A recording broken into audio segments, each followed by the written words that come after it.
All right. Yesterday, this whole Bob Woodward's book has dropped, and Robert Costa, they wrote it together.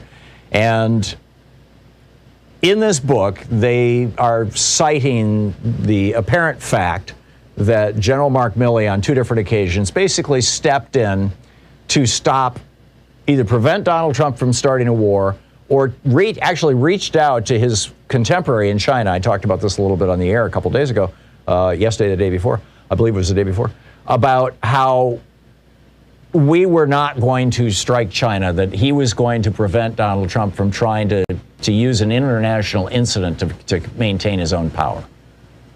And he did this because he was hearing chatter that China was freaked out and they were thinking maybe they should do a preemptive strike or something like that. And he was like, let's just cool this all down.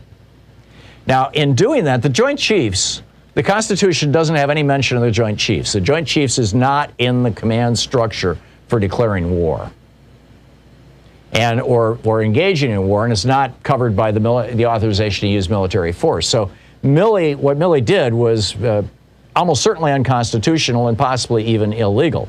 And so he's getting all kinds of crap for it, but he's not the true villain here.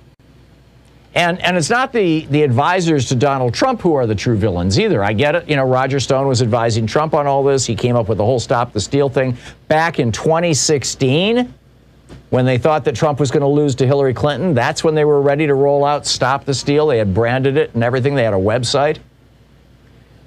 And he was also an advisor to Nixon. And back when Nixon was president, James Schlesinger, his defense secretary, did essentially the same thing Mark Milley did.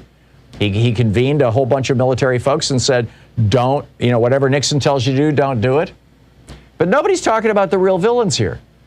In the case of Nixon, Barry Goldwater walked over to the White House and said, the Republicans have decided we're going to vote with the Democrats in the Senate to remove you from office if you don't resign.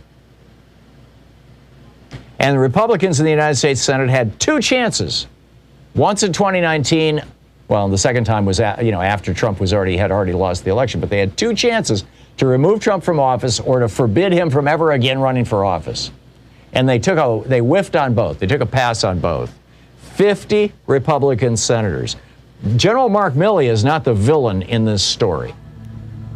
The villain in this story are the Republicans who did not have the courage of people like Barry Goldwater back in the day to stand up for what's right rather than just going for what's convenient or expedient.